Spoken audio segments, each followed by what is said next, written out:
Good morning, everyone. JHRDC welcomes you to today's webinar call titled Leadership Innovation for the Modern Engineer. Thank you, everyone, for taking your time and joining in us with today. We are delighted to have with us experts from industry and academia for the discussion. On behalf of GHRDC team, I welcome our expert panel members. GHRDC, as many of you would be aware, is a 25 years old education research firm dedicatedly working in the education sector in the area of ranking, training, mentoring, and research with the sole aim of working on upgrading the quality of education in various sectors and benchmarking the best of the educational institutions in our country. Technology is at the helm of everything we do today and every waking second of our lives. The role of technology in our daily lives is constantly evolving and has become increasingly dynamic over the years. And as we experience these dynamic changes, the modern engineer also needs to learn, evolve, and adapt, becoming leaders in innovation in the process.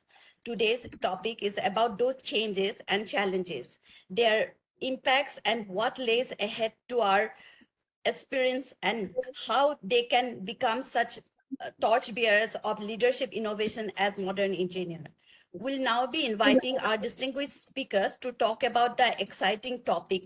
Also, I would request our wonderful attendees to type in your questions for our speakers in the chat box given along with the name of the speaker. It is addressed as it is addressed to. Now I would like to share the profile of all our distinguished speakers. So Professor Eric Zackerson, a PhD from University of California, Santa Barbara. Eric dons many hats. Apart from being a lecturing professor at University of California, Santa Barbara for business communication, Eric is a dynamic speaker, leadership trainer, coach, and mentor, and has vast expertise in the area of leadership development, team building, and organization development. He has developed models and taught managing and leading technology to organizations worldwide. He is a board member and current chair of the Education Committee of Ventec, formerly MIT Enterprise Forum, and has to his credit several prestigious publications and research papers written and presented in the above areas. For close to 2 decades, Eric was also the owner of several successful restaurants and hospitality enterprises in Missouri, and is currently heading effectiveness consulting firm dedicated to the area of organizational development. Eric, we welcome you to our webinar today, and thank you so much for taking the trouble to join this late evening. And we really appreciate that. Thank My you. pleasure. Professor S.D. Agassi, should I start with Professor talk about Professor Agassi later when he joins? Yeah, sure. Yeah. Sure. So Dr. Sandhir Sarma is a PhD in strategic management from Mahatma Gandhi Kasi Vidyapith Varanasi and postgraduate from Punjab University, Chandigarh, with 23 years of experience in business management, education, and expertise in strategy formulation, sustainability, and leadership. He worked for 5 years in telecom industry prior to joining academics. He has published 113 research papers, articles in highly indexed Scopus, Web of Sciences, ABDC, and other peer-reviewed journals in the area of strategy, sustainability, food science, energy, leadership, quality, education, environment, e-learning, and other areas.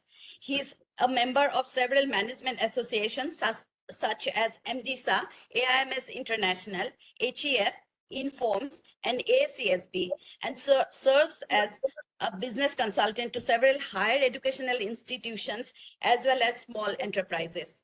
Dr. Sarma received Shiksha Bharati Award by Indian Achievers Forum for his contribution in management education in year 2021, Excellent Researcher Award in 2022 by INSO Awards, and Outstanding B School Director Award by AIMS International at IIM Kozhikode in 2020 and 2021.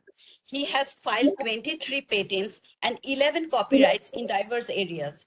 He is a visiting faculty of Gates Business School, France, University of Applied Sciences Osnabrück, Germany, Binus University and Telekom University, Indonesia. He is presently serving as Pro-Vice Chancellor, Chitkara Business School, Chitkara University, Punjab. Professor Thank S.J. you. Agas. Yeah, thank you, sir. Thank you, Aradhana. Yeah. So I'll talk about Professor Agassi right now, or should we wait, Meghla? How do we go about I it? think we can introduce him once he joins. Yes, yeah. So now we have Ms. Meghla Sinha, Executive Director of GHRTC, who will be the moderator for the discussion today. With this, I'd request Meghla to take over and start the discussion. Thank you. Thank you so much. First of all, our warmest greetings and a very warm welcome to Eric, Dr. Sharma once again. We are very excited for this interaction and we can't wait to get started.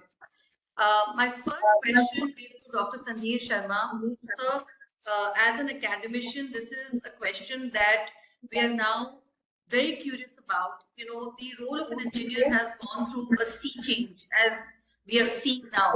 Things are really changing in the engineering education landscape very quickly. So we are not just talking about a normal engineer now, we're talking about a modern engineer now, the concept of a modern engineer. So now with the advancement of technology that's happening, how do you think has the role of a modern engineer undergone a change to lead innovation as a leader? What are your views on that, sir? Thank you very much, ma'am, for giving me the opportunity to take a lead in this panel discussion. And Dr. Eric is already there, and one of our colleagues will be joining very, very soon. And thanks to Aradhana, ma'am, she has been so generous reading my profile. We are humbled, and thank you once again. So it's a very important question, and I think Dr. Eric will also agree. The education landscape across disciplines have changed, and there is a common change in all the disciplines. Although you have asked for an engineering specifically, but to my opinion here is that there is a massive change in all the disciplines, and that change is common. What is that commonality which has come up? It's the entire education has become cross-discipline. It's interdisciplinary now. So Indian education system, you know, we were so much funneled, or it was like a tunnel vision that if I have to be an engineer, then I will just be an engineer. Either I will be a civil engineer or I'll be a mechanical, and or either I'll take electronics, or later on the popular discipline in engineering is the computer science. And those things also started evolving with the passage of time. Now we say mechatronics, so mechanical and electronics both joined together, and we see the softwares also taking part in mechanical and electronics. So what we have seen now is the major change which is there is that all the disciplines are now working together towards the social development and towards the social infrastructure. And similarly, the requirements of the society also have changed. Today, the industry does not, in one of the meetings 2 days before, I was told that by industry that they need techno-managerial people. They need engineers who have technical capabilities with managerial capabilities. So they want both competencies to be together. So a modern engineer, replying to your question, the modern engineer has to have a strong competency in managerial in managerial landscape and as well as the technical landscape. And it doesn't end here. Society is also looking up to a modern engineer who can bring a solution to a social problem from both angles. Environment is also looking towards an engineer coming up with a solution which can support the environment. So the society, environment, government, non-government bodies, industry, everybody is now looking up to a technical graduate with a comprehensive competency matrix or a comprehensive competence that they should possess, so that they can go back to the society and they can deliver the best. So today, the engineering is not limited to the technical know-how. It has gone beyond everything. So the first and the foremost requirement here is actually for the engineers or for the engineering education is to develop the candidates inclusively, not exclusive. We do not need exclusive graduates. We need inclusive graduates. And modern, engineer is innovative. Modern engineer is socially responsible. Modern engineer is socially aware. What kind of social problems are there? Modern engineer is not only in the development of technical equipments. Modern engineers know where those equipments will be used. And I'm telling you, the engineers today are more sensitive to the requirements of the society than the past engineers. This is also I have noticed. In Chitara University, I have seen many engineering students coming to business programs and taking some classes, and I've seen them honest engineers. So I'm terming it in a different way. They are very honest learners. Now, this is a new category which has emerged out of them. When I say they are very honest learners, they want to develop and they want to contribute through their technical know-how, but they know where technology will be used and how will technology impact a society. So this is a major change I have seen. A modern engineer is now leader also. Almost 30 to 40% of the students on campus, they are or they have the startups. Either they have their own ideas and their learning management capabilities. They are trying to get that education from business school, and they want to establish their own startups, their own entrepreneurial ventures. So this is also I have seen. So modern engineer is not like an engineer of the past. It's a mix of different competencies, a forward-looking, and a very conscious mind. My understanding. So modern engineer is not like a past engineer. And I'm telling you, the curriculum is not going to hold them back. So sometimes, now I'm going to speak something which is very strange, and I think I should speak. They are not driven by the curriculum which is given by Board of Studies and Academic Council. And I think all of us are very well aware, and my colleague and co-panelist will also agree with that. What is that thing which we will teach them in the class, which is not available on Google or on edtech platforms?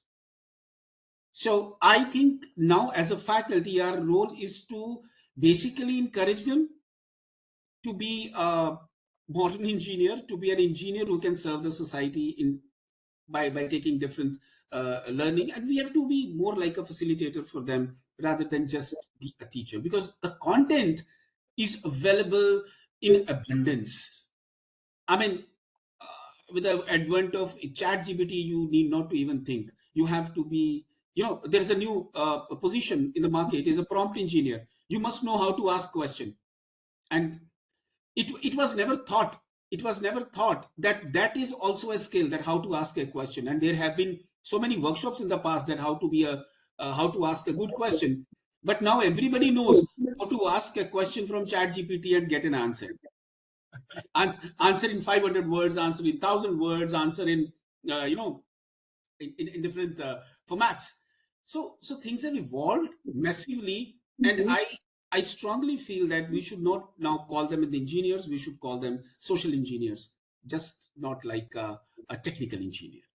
I mean, this is my understanding. Very well put, sir. And in fact, while you were speaking, this thought came to my mind that we've all had, relatives or ourselves or friends or family who at some point of time have gone through tests like MRI, right? And we all know that an MRI machine makes a lot of sound while the patient is inside. It's a very scary experience, kind of a daunting experience actually, to be inside an MRI machine. And I've always wondered that as an engineer who designed this MRI, did they look into the psychology aspect of the patient while they were designing the machine and really understanding what the patient is going through with the element of sound involved in it? And I think what you just said makes complete sense, because now the engineer of today will be taking those aspects also into mind, and not just considering the social element of it, but also the psychological and various other aspects to really, come up with technological solutions as an innovative leader.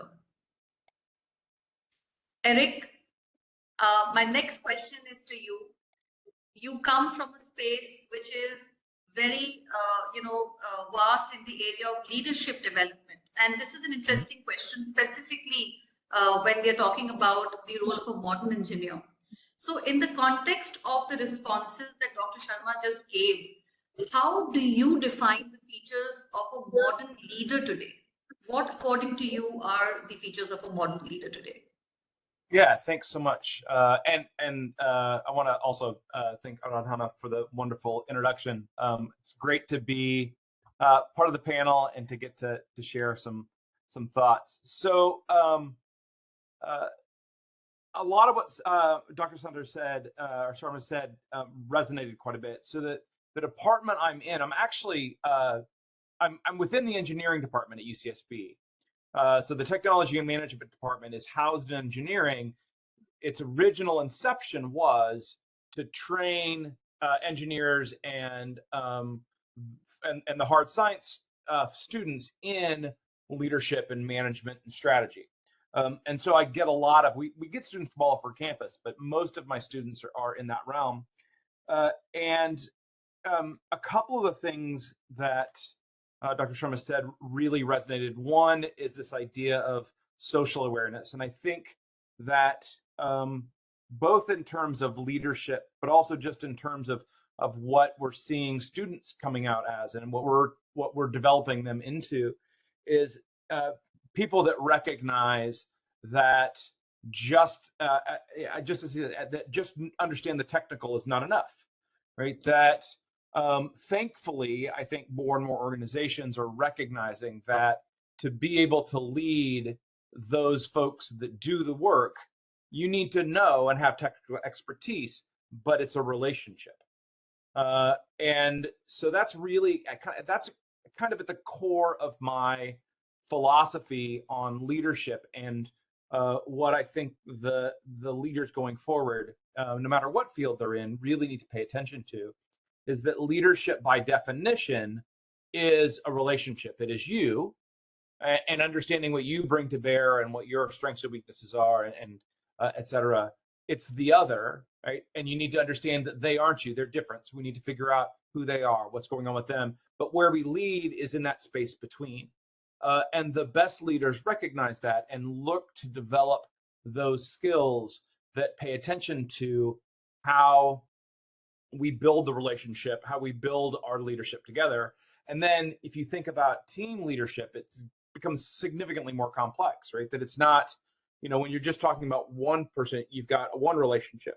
But the minute we add one more person, I'm not adding one more relationship. I'm adding my relationship with the new person, the other person's relationship, and our relationship together. And then every person we add, it just gets more webbed and complex. And so those that are able to focus on those distinctions and build on that are going to be more successful. I think the technology aspect of the modern leader is interesting as well. So I think more about kind of the hybrid and remote aspect of it. I was just at an event a couple days ago with a bunch of high-level HR professionals, and the conversation turned to how we lead and manage in this space where so much of our work is remote. And what the conclusion we came into is that we have to change how we lead. We have to change how we manage. The old idea of just being able to have walk-by conversations in the hallway or just a drop in and those kinds of things, we can't do as easily anymore. So the modern leader really needs to be much more intentional in their communication, much more intentional and explicit in their leadership, and set time aside to really connect with and build and maintain those relationships. Additionally, I think that we need to, as the modern leader, recognize another really important shift in the workforce. It's something that I noticed in the students. So I was in India at the end of March last year, working at a school, most with all well, I shouldn't say younger women, with women, working on a master's program. And one thing that I noticed among that student group, as much as I noticed among my students here, is there's a huge shift in a recognition of the importance of mental health and of balance. And I think about like my generation, and we're like, no, I'm fine. We don't need to talk about our emotions. I'm just going to eat it, right? But this younger generation, I think, I think importantly, and I think it's something that we all can learn from, embrace and understand that mental health is important. And we need to remember the modern leader understands that and manages their team and the folks with them in a way that acknowledges the importance of well-being. So those are kind of the primary things that I think are what modern leaders are really needing to look at. That's really interesting, ma'am. That's really interesting. Very interesting and beautifully summarized.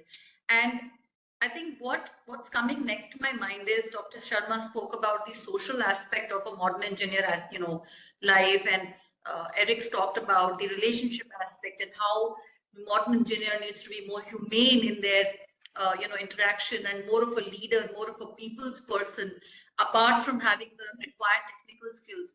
But the most important question that naturally comes now is how should the engineering education sector go about in preparing such kind of students? Students, we've talked about the qualities and the features, but how should an engineering education sector really work on it? What are the various steps they will need to take in the future to really be able to come up with a student like this, a model like this? Dr. Sharma, your views? Ma'am, yes, I'm happy to discuss this. Dr. Eric used one word, that intentions. So that those intentions and those relationships, what Dr. Eric shared, these two things are very, very important. And not only from a learner standpoint, it's valid for the faculty also.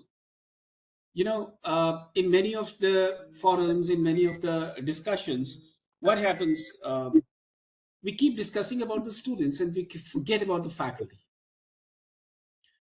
Ultimately, the students are going to be trained in the classrooms as a mentor by the faculty.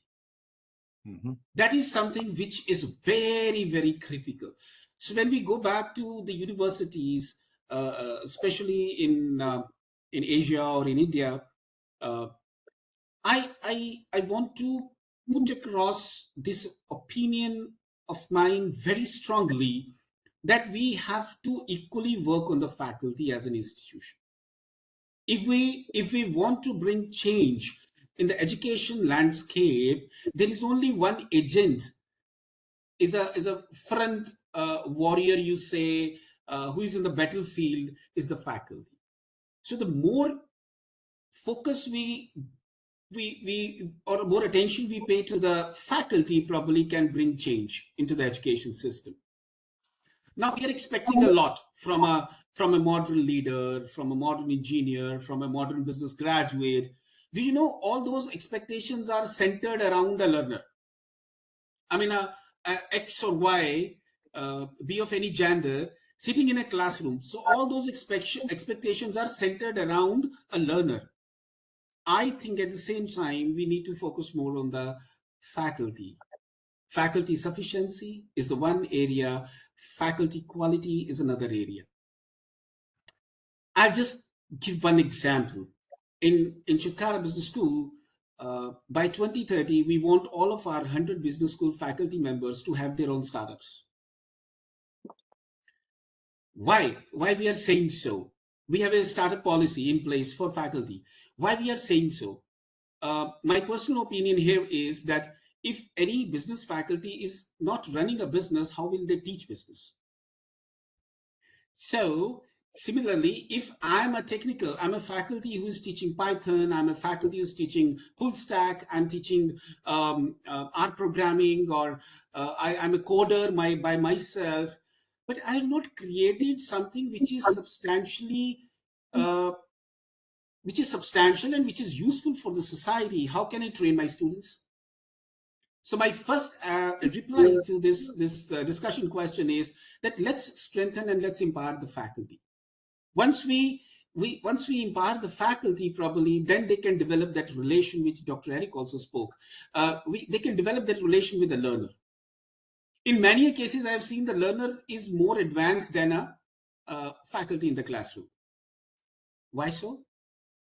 So the faculty has to be taken care very well by educational institutions, really to develop modern engineers, social engineers, and modern leaders to save this world. Another important thing is the curriculum. Now, curriculum, we are from education, and my colleague is also from core of education. It's a learning outcome based education. So we decide the outcome. We chase that outcome, and we try to achieve that outcome. But how flexible we are. Now, there is a very valid question, and I have seen it. The outcome that I have fixed for a particular course, trust me, there has been instances where the outcome, what I have fixed, is no more required. There is a change in the outcome also. Am I flexible to change that outcome which I'm trying to achieve by teaching in the students in the class? I'm flexible. I'm that flexible. That autonomy is given to me as a faculty. And for sake of accreditation, if that autonomy is not given to me, trust me, I will not be able to produce a good engineer, a good business graduate, a good nurse, or a good healthcare professional, a good doctor. They won't be able to serve the society properly. I've achieved that outcome, which is outdated now. So that the curriculum has to be so strong, flexible, and it should change with the change in the requirement by industry and society. So the second most important thing, if we want to improvise on education, then there should be a flexibility in curriculum and the outcomes that we decide to achieve from that curriculum. Third important thing is the resistance. Sense of achievement. For example, the more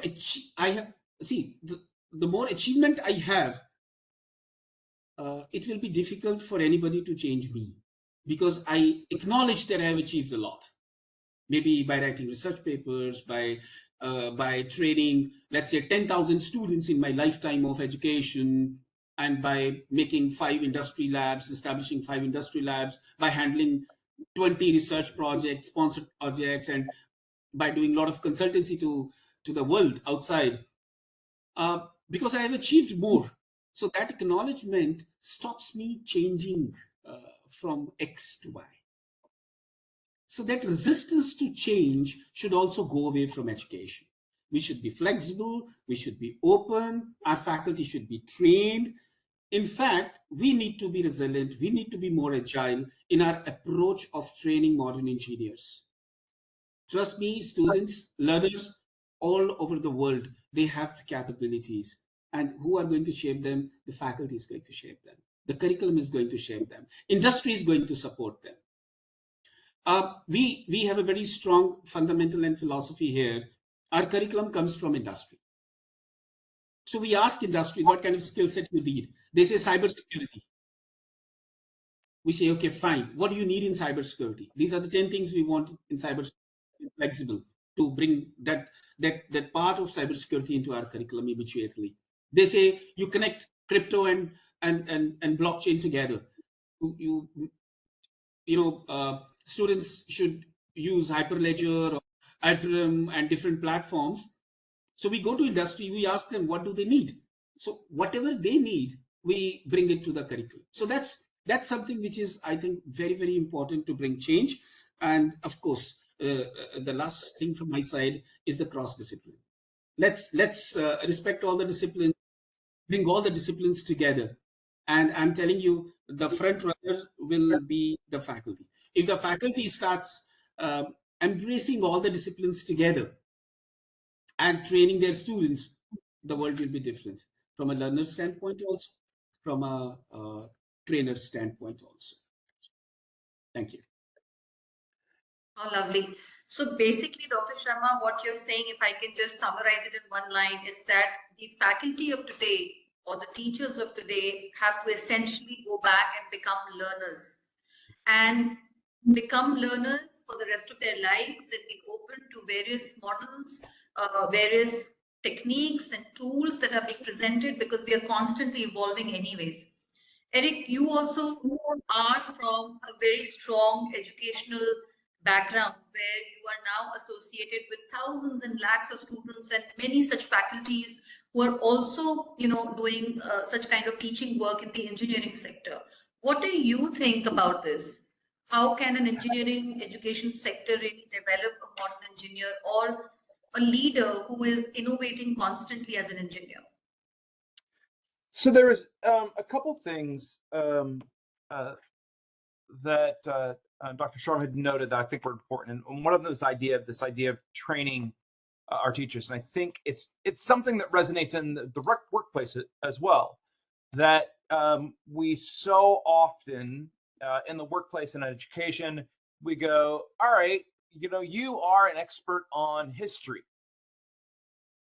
I'm going to put you in a classroom to teach history, right? But I don't teach you how to teach, and you don't have any practical experience. So even in the workplace, sorry, cat. In the workplace, we do it all the time. We promote people to say, you are a great back-end coder.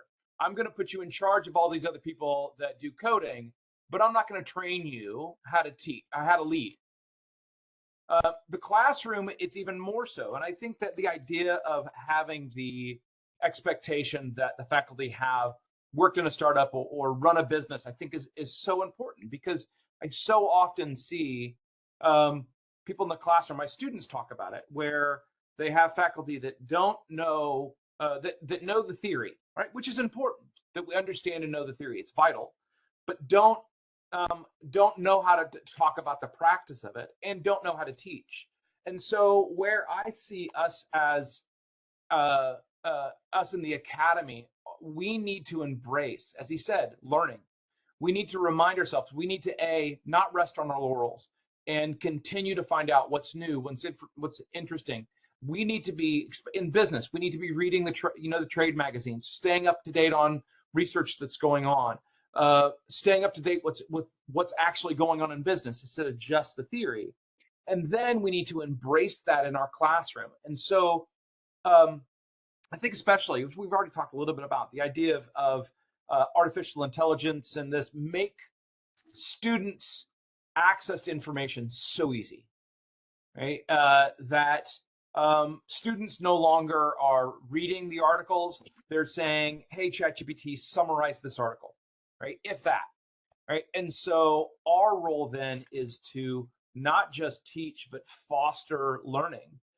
And the more that we can embed practice in our classrooms. So when I teach the management class I teach, every week it is, let's talk about this, let's engage in it, right? So let's talk about organizational structure and what that looks like. All right, let's do an activity where you can see the difference in one team that has structure, one team that doesn't. How does that what emerges?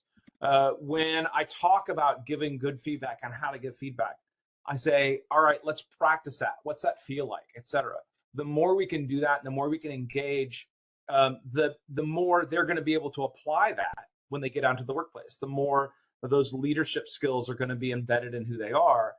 And again, we're training them how to interact with each other, not just the theory of it, and not just an understanding of the concepts. Who cares if they can spit out formulas on a page? Do they understand them, and can they engage with them and learn from them? I think that's really the vital part. Very well put. Very well put, Eric. I think You're you muted. have actually pointed a very strong point here that is what we are teaching really relevant even, and are we really doing justice to what we are doing? But to be very honest, and coming back to the real life situation, I think we can also talk about some challenges. Sir talked about, both of you talked about, how the learner aspect has to be inculcated in the faculty and how they need to be more relationship oriented and how they need to be open about such exercises. But what are the various challenges that you both see and feel would be happening or is likely to happen while we prepare our faculty to become such kind of, learners for teaching the modern engineer? What challenges do you foresee there? It's a question to both of you. Dr. Eric? Yeah. So one thing that I've noticed, and actually I did observe this a bit in India. I wasn't there long enough to really tell if it was a trend, but one thing I noticed, I think that it is an impact of COVID and the students having to be remote during the whole time frame, et cetera, that there is, and I'm hearing actually from industry that it's happening in industry as well, where people are much more, oh, I don't feel good, I'm not going in, right? I'm not going to go to class today because, right, and I think it's an outcome of us. I don't feel good, I might have COVID, and I think it just has become so comfortable for them to go, I'm staying home. And I go back and forth, is that a good thing or a bad thing? But it certainly is a challenge, and how we embrace that and manage that. And that's something that I really haven't figured out yet with my classes. I used to be one of those staunch, you have a doctor's note or you don't get an excused absence. And I'm having to kind of bend that a little bit and learn from it. And I think that's going to be one of the things. And then one of the things I always really work on my students with is this idea. Actually, it's from Kim Scott's book, Radical Candor. So I always have my classes work in teams. I have a team project for almost all my classes. And one of the reasons I do it is to get them used to giving feedback to people. And that's so hard for all of us, really, but for students particularly. But it's such a vital skill for leadership. And the way I frame it is, if you have a problem with somebody or you don't feel somebody is living up to your expectations, it's not fair to you to not say something. It's also not fair to them, because how can they get better, right? And it's so easy for them to go, oh, I just have 2 more months of this, right? And so one of the things that I really work on them with is this: you gotta say it when there's a challenge, whether it's with me or with your team. But it's always a bit of a challenge. So those are the two things that I've been kind of seeing. That's a really relevant points which Dr. Eric has shared. I also have the same opinion that the biggest challenge here is the mindset, is the growth mindset. Actually, that is something which is very, very important for anybody to take the learning and the teaching to a fruitful conclusion. But to the core of everything, after the faculty, I think the another challenge is the industry engagement. I'm not naming industry engagement. I'm not taking this. I'm using this term just for the namesake. I'm telling you that industry engagement, it should be a real-time collaboration, not only restricted to that A4 size paper where it is written that there is an MOU signed between industry for collaborative activity. No, that is the one path. That is the optics of that entire collaboration. We should focus more on industry engagement, collaborating with industry to align our education programs with the need of the job market. Now, this is something which is very, very critical. So I often quote this, that I'll be happy, and NEP 2020 has allowed this in our country, that's a revolutionary education policy in India now, and it will draw many benefits to the entire education system. I would want, and I think Dr. Eric will also agree, that if any industry expert retire as a professor and any professor retire as an industry expert. I mean, I'm not saying this as a philosophy. There are a lot of things behind this statement. So engagement should be like that anybody from industry who has an expertise and who has an access to recent developments happening on the floor should come to the class, engage with the students, engage with the faculty, and help faculty and students grow together. So that's a growth mindset I'm looking at. Similarly, the professors and the faculty, instead of spending a lot of time in the classroom only with the learners, should go back to the industry and get themselves trained. We should not shy away. See, it's a two-way process. Sometimes the trend comes from industry. Sometimes industry gets a clue from us. Let's join hands. This is very, very important. So I have seen in certain forums, it is very apparently loudly said that every time the trend comes from industry, we are the one who just are on the receiving end. That's not true. Our faculty members are contributing research. They are doing innovative things in the classroom, on the research labs. They are doing so many good things for the industry also, that the industry also learns. So we learn from each other. So that engagement, that growth mindset needs to be developed. Once we do that in a real sense, trust me, things will change like anything. And let's not restrict all these things to the optics. I mean, just having an MOU signed and showing a couple of photographs on the social media that yet we have signed up, you signed up with XYZ industry. I know that is also required. That's a part of a marketing discipline, and it's my discipline only. But the real thing must happen behind that MOU. This is something I strongly feel. Another important challenge here is the ethical consideration. Ethics is very important. Ethics is very important. I think we have to go back to the classrooms, and we have to tell the learners that there are two ways to get educated. One, knowledge which is already created. The second, to create knowledge. These are the only two ways. To create knowledge, you need a good amount of experience, but at least you can spend good amount of time before reading and acknowledging whatever is contributed by the existing scholars. So I think that ethical consideration, acknowledging the efforts of innovation done by others, we should not be in a hurry to do everything. Resilience and agility will come in education system only when we accept that this is already invented or innovated, and now I have to take it forward. I think that's an idea of research. We just add one thread to the complete research.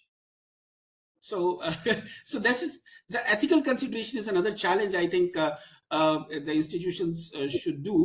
Diversity is another one. Diversity is very, very important. I think engineering education specifically needs to be inclusive and diverse, and we should welcome students from all backgrounds, and that inclusion can actually bring the real change.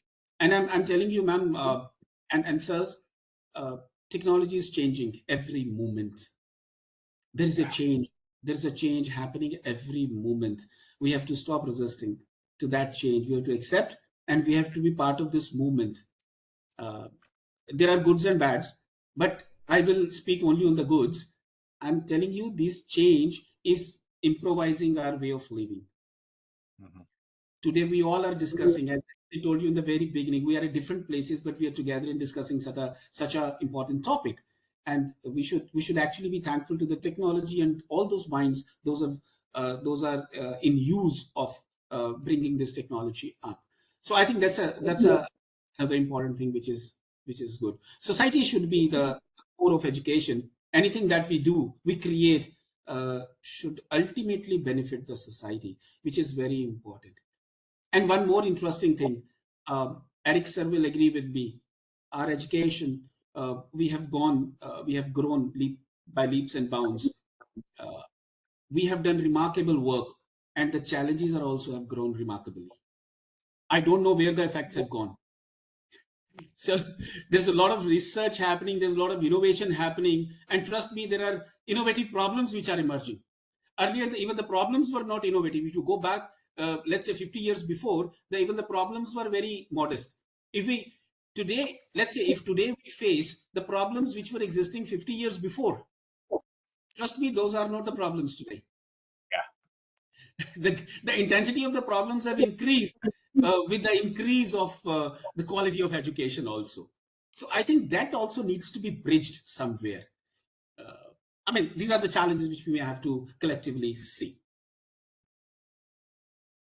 Right, absolutely. And I think a very natural progression of this discussion is that obviously, if you're looking at such challenges and such kind of aspects, the engagement model needs to also change drastically between a student and a faculty, and the kind of tools and techniques being used in a classroom environment or outside classroom environment, like Eric was talking about, or Dr. Sharma, you were talking about, of really taking it outside the classroom and thinking of unique ways of engagement which can really get through a student. In fact, the next question that I have is a very popular question that we've been asked by the student community to specifically ask both of you. And this is something which is coming from aspiring engineers who are really looking forward to either pursuing engineering education at the start of their life, or they're already pursuing engineering education right now. And again, this question is addressed to both of you. So specifically what they've asked is a sort of guidance in terms of what specific mindset, skills, and knowledge should these aspiring young students imbibe to become modern engineers leading innovation. Eric, would you like to go first? Yeah, I think actually going back to what Dr. Sharma said earlier, a growth mindset is vital. Right, that so, and there's two things to that. One is the idea of looking for opportunities and embracing them when they're there. So it's understanding where your opportunities for growth are. It's keeping your eye open for opportunities to take advantage of those and keeping your ears open. One thing I talk to my students a lot about is I'm like, talk to people about what you want to do, and you'll be amazed at how much you notice it, the opportunities when they come, and how often people will send things your way. And the other one is really embracing diversity and inclusion, and understanding that differences are powerful, and that we can learn from them, and we can engage.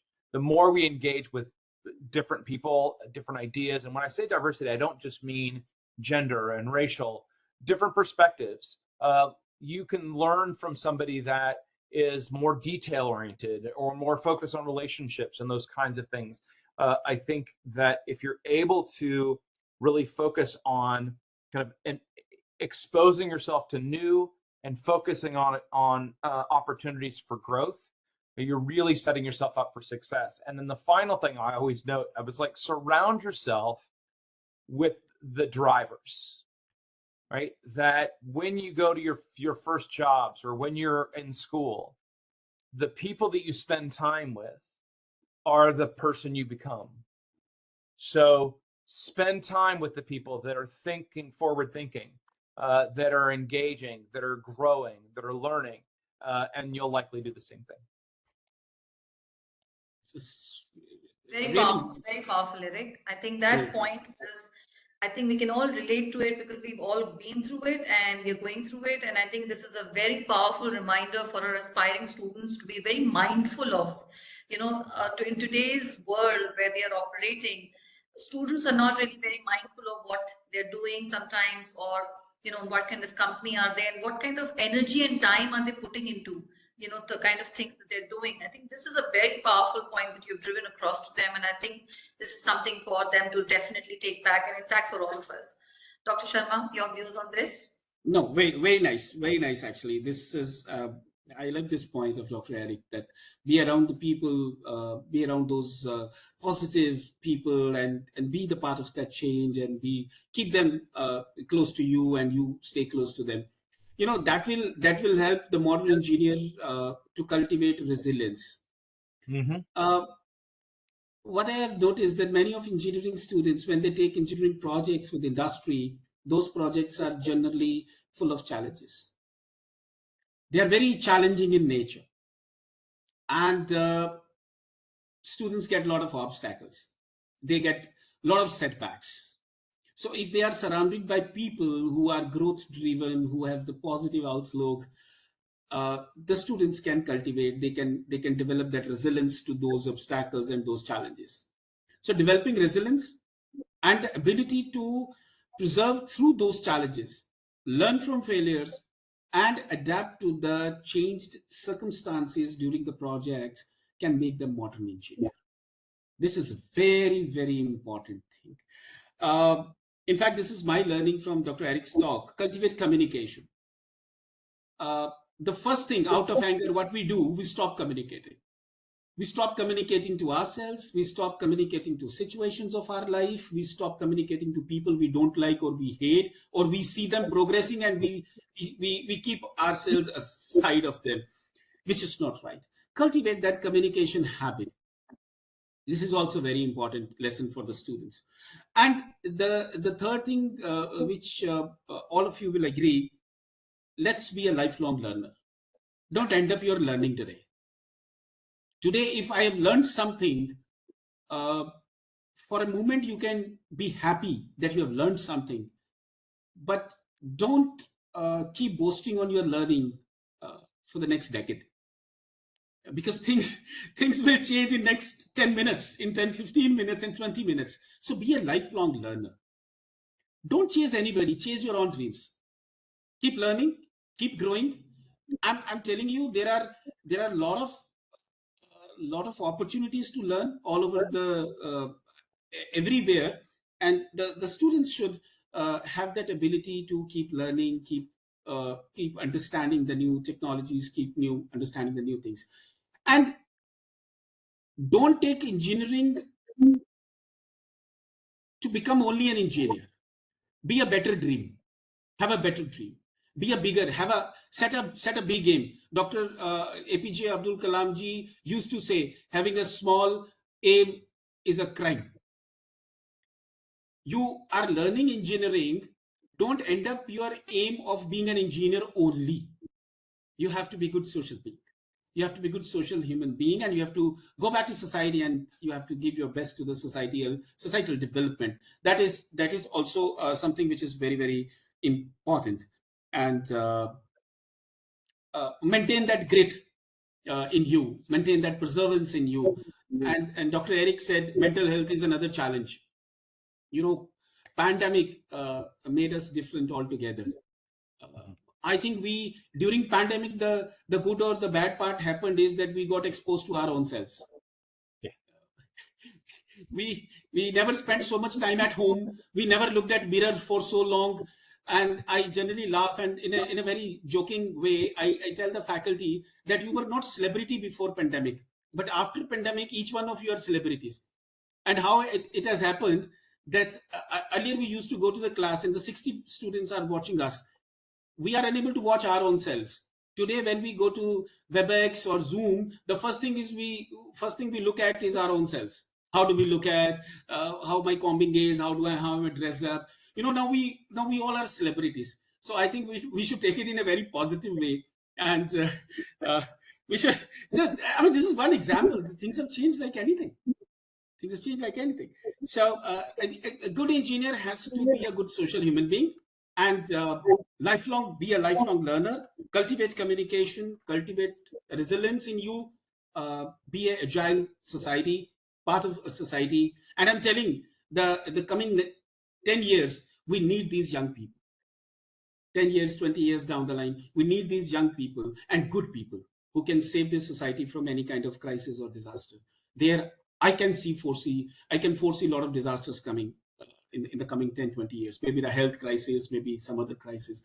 But I think we can rely on these young engineers and young learners. Thank you. Very aptly summarized. Very, very aptly summarized. Aradhana, I think there are 2 questions that we had got and received from our audience. for both Dr. Sharma before. I know we are running a little short on time, but if you could just quickly address those questions to both of them. These are the questions that keep coming to us from our stakeholders, from our participants, whenever we post such kind of webinars. And these are questions for both of you. So Aradhana, if you could take them up. Yes, sure. The first question is quite interesting, and Dr. Sharma had already mentioned about it. So, but we'd like to ask Eric about this question. Eric, the question is, what strategies can engineering leaders use to promote diversity and inclusion in their teams, leading to more innovative solutions? That's always a tough one. As I said, diversity is powerful, but it's also a challenge because it brings with it inherent conflict. But that's really the trick. And so one of the things that I recommend is embrace conflict. Conflict is when we don't align, and that's when we learn and grow, right? That conflict, this idea that conflict is bad, let that go. It's poorly managed conflict that's bad. So if you embrace the fact that there are differences, talk about that, engage from it, figure out how you can learn from each other from those differences, right? Recognize that a difference is not a bad thing. It's something to learn from, that you can then bring the whole team forward in pretty powerful ways. And so again, it's this idea of recognizing that differences and diversity is powerful explicitly because it brings with it differences. And we need to engage in those to find solutions that we can work for together. And in that, the primary way you do that is you always stay focused on the future. You stay focused on how we move forward together, not on what's wrong now, but how can we go forward? And that's really the key there. Yeah, thank you. Very, very powerful. Yeah. The second question is addressed to Dr. Sharma. How can engineering leaders inspire and empower their teams to embrace a mindset of continuous improvement and learning, which is essential for innovation? As a team lead, I think it's important to have regular assessments of our competences. Once we maintain the diversity in our teams, when we sit together, we do the surveys, we do the assessments of our teams in industry, or for that matter, even in educational institutions, we realize that there are certain competences we do not have, accept that fact. And once we do that, then we should encourage our teams to be a good learner. And that encouragement is not a motivational speech which I should give as a team lead to my team. I should come out with some solutions to them. For example, I should help them subscribing some good courses. I should help them participating in some workshops. I should help them. I should take them maybe to the offsites where they sit together, they brainstorm. As Dr. Eric said, they embrace the conflicts. They listen to different opinions. They work together. So as a team lead, I think I need to facilitate that sense of being a lifelong learner, and we have to help the teams in especially in arranging those resources for them. The motivational videos are good to see in YouTube, but those things do not motivate you all the time. You need to have something substantial. You need to have something concrete and tangible. So if I go back to my team and say that look, your communication is not okay, then I should offer them a short course on LinkedIn Learning, or I should give them an access to LinkedIn Learning certificates, to some HBS publishing articles. We should give them some logins so that they become a lifelong learner. And lifelong learning is the one habit that can help all of us survive the forthcoming crisis of the world. There is no shortcut, and there is no any other solution. Trust me, there is no any other solution. And I think that's a rule of our life also. If we look at from a God's perspective, we learn as we pass through our life. So we should take it that way. And life is the one mantra which is good, and which can help the modern engineers to sustain with any change that happen all around. Conversation is so engaging and so interesting. I think we can go on for at least another half an hour. At least I can. But I know we are having a specific boundary on time today, and specifically I'm feeling bad for Eric because this is an odd time for him. But truly, I mean, the kind of conversations we are having, we can easily extend this for another hour and just keep going. This kind of input will benefit lakhs of students and thousands of faculty, not just in India, but all parts of the world.